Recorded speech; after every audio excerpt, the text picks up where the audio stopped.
You're gonna dip? See ya. Get out of here. Yeah, bro. Hey, everybody. My name is Del Zarslet, and today we're going to be having a very interesting video. This is going to be basically a reaction to, well, the bittersweet brilliance of OKKO's finale. Thank you for watching the show. I heard this was actually a really fucking cool show to watch, and I think I saw one or two of its first episodes. I had cable at one point, or I was staying at someone's house. I don't know what, how, or why, but I've seen some clips of this shit. Heard it was good, so maybe it is.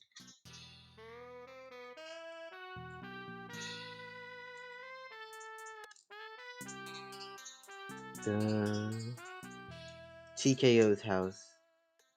Throughout Cartoon Network's history, and especially in the last decade or so, it Mm-hmm. almost seems like a rite of passage for any cartoon on the channel to get suddenly canceled and given a shortened final season to try and wrap everything up. And since even Adventure Time, a show that practically saved the network, wasn't safe from this fate, it's no surprise that OKKO was given a third season, half the length they were expecting, to wrap up everything they had been setting up. And throughout Mm-hmm. season 3, they do just that, producing a season that is heavier on lore while still being as charming as ever, Hmm. ultimately setting up Turbo Rad Trad and Turbo for a Enid. double-length episode that wraps up the main Wow, conflict of the what the fuck? series in a pretty satisfying way. But instead of ending the show there, the series had one more trick up its sleeve, as there was one final 11-minute episode left, with the task of likely being the last OKKO that fans ever see. And the Mm-hmm. way it tackles that task is so fascinating that I've been thinking about it ever since I first saw the episode, and that's what I'm talking about today. In this video, we're gonna go through the final episode of OKKO, thank you for watching the Yes. show, and break down how it uses fourth wall breaks and some absolutely stunning animation to create one of the most uniquely memorable cartoon finales. First, first off, I'll say this right here, right now. The fact that they named it, and I quote, "Thank you for watching the show," just proves that they cared because they knew that whoever was watching this needed those words. I'm gonna say this right here, right now. When you end children's media before the children's media actually finishes, you've damaged other children because denying them the ability to have a conclusion is just cruel. So the last episode is basically almost as important as any first episode for any show. Before talking about the actual finale, we should quickly talk about where the last episode left off, which is, Mm-hmm. if you somehow clicked on this video expecting anything but spoilers, your last chance to leave. Nah, bro. I don't know shit, and I'm ready to learn. Preach upon me and teach me my ways, cause I'm fucking dumb. Anyway, Let's Fight to the End is a 22-minute episode that Mm-hmm. wraps up the series' two biggest storylines, being Venomous's unconscious alter ego of shadowy figure, and KO's Ooh. dark side personified in TKO, as they team up to destroy the world before KO makes up with his dark side and eventually returns everything back to normal in Hmm. what feels like a typical cartoon finale that even ends with the end. If you haven't seen the series That's and are still pretty watching this cool. video, I promise that synopsis both makes sense and is pretty fulfilling, but the important thing to note Like, yeah, just give me a cool, chill ending. That seems actually really nice. is that the storyline of the show finishes up an episode early, which sets the scene for the following episode, the true finale, to not really have an ongoing storyline heading into it, which is pretty Yeah, stunning and unique in the landscape of television and animation. This oddity portrays I actually really like this idea. Basically, having a final like good moment, like a feel good episode for the last episode, seems so much more nice than just having a hey, you won. It's like, well, what do I do after I win? It's like, we don't know. That was the last episode. It's like, what the fuck, man? This is basically saying, hey, what do I do after the episode? Oh, we got one extra for you. Come on over here. itself pretty early on into the episode, with KO mopping the floors of the bodega and forebodingly hoping that things could stay this perfect forever, as we cut to the only true and the first of many title cards in this episode. At this point, the What? main conflict of the episode comes into play, as after Rad and Enid come into the bodega talking Mm-hmm. about a fight, KO mentions feeling left out, as the other two promise to include him next time. But as KO Oh. is busy inner monologuing about his life, a new title card pops up as the pair come back from a second mission, as he once again mentions feeling like he's missing the fun, only for the twist of the episode to kick in, Plaza attack. as Rad and Enid are confused by his comment, pointing out that he did indeed participate, and even has an injury and a trophy to prove it. Wait, what? Is his life getting fucking fast, like sped up? What the fuck? Also, yes, I'm gonna try to take guesses on what's going on before it's explained to me. Okay, like on a reaction channel, I gotta ask questions. But at the same time, I kind of just want to fuck around and do dumb shit, and also watch videos from channels that I like, which is why I just decided to come here anyways. So let's An go. injury that magically heals after the third title card. This moment is what fully launches us into the first phase of the episode, as Mm-hmm. KO comes to the conclusion that he must be accelerating through time, a very plausible thing to occur in the world of the series, Yeah, that as makes the more audience sense. really has no reason to expect anything else to be the case, other than the fact that nobody besides KO has any idea what he's talking about. The way the show illustrates this is through a fight scene where the opponent switches between the various villains in the series, Hmm. with each shift being accompanied by a title card. The score to this one adds to the chaotic feeling, as it Yeah. wasn't until the fourth or fifth watch of this episode that I was able to view it without feeling like my brain was going to explode, which of course emulates the feelings that KO is going through at this So time. it's I'm literally not trying to going to go overload through you. all of the neat Easter eggs during the section, partially for time and partially because I know that, despite my spoiler warnings, I've seen something about those two characters' dynamic. I've seen a, I think I've seen a video of these two arguing, and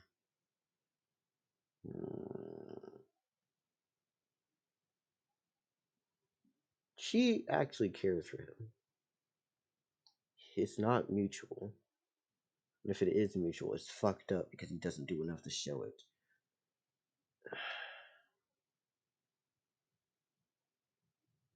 I don't like Harley characters, I'm gonna be honest with you. Characters that solely exist for the purpose of providing for another person feel so fucked.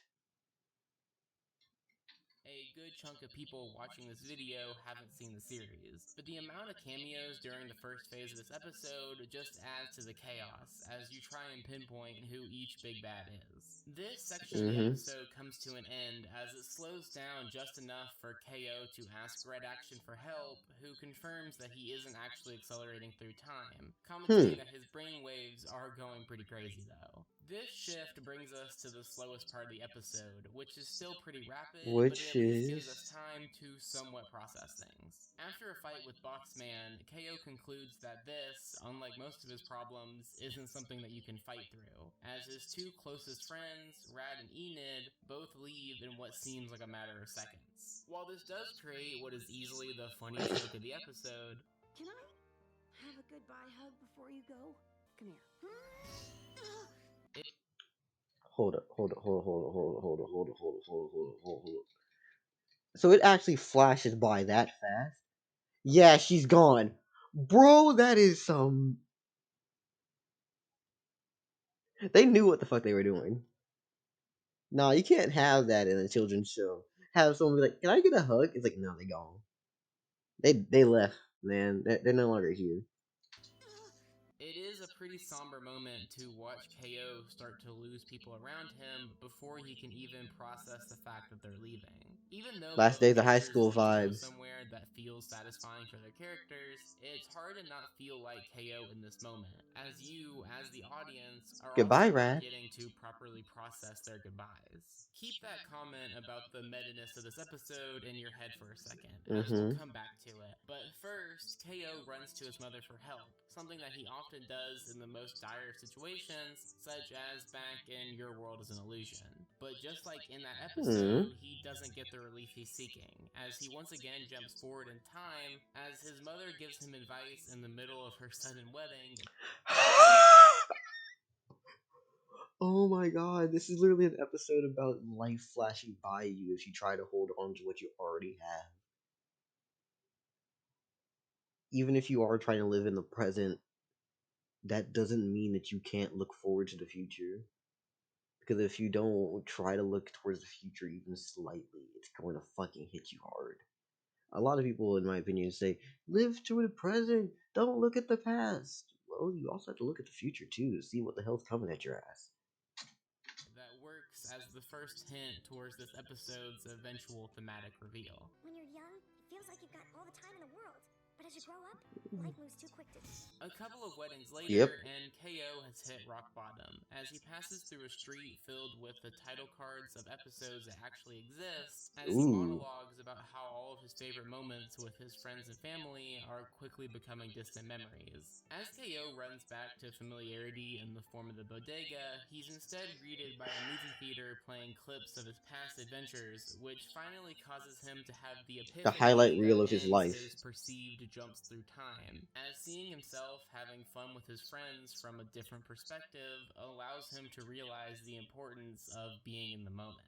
The jumps through time were this universe's way of emphasizing how growing up can make life feel like it's flying by, and worrying about that fact will only make it worse. At this point, KO makes a commitment to trying to live in the moment, as while the events throughout the rest of the episode, as we're shown happy endings for each character, still fly by, they are now shown from KO's perspective, and they're never cut short, as he enjoys every moment for what it is. After the Hmm. montage, the episode ends with the longest scene in the episode, as we get one look at KO after the time skip, with the episode stating that KO did indeed reach level 100, his What? goal throughout the entire series, as he seems to be taking a Mr. Gar role for the next generation of heroes. And after we fade out of the OKKO universe for the final time, we Hmm. get to hear Rebecca Sugar's iconic outro song for Rebecca Sugar. She worked on this too? How many fucking projects has she been on? No wonder this shit was already pretty and nice. It's fucking Rebecca Sugar. What? How many things is she on? the final time, as KO Like, that's echoes genuinely a the question final now. Like, how many verse. fucking shows is Rebecca Sugar on? Thank you for You're watching the watching. show.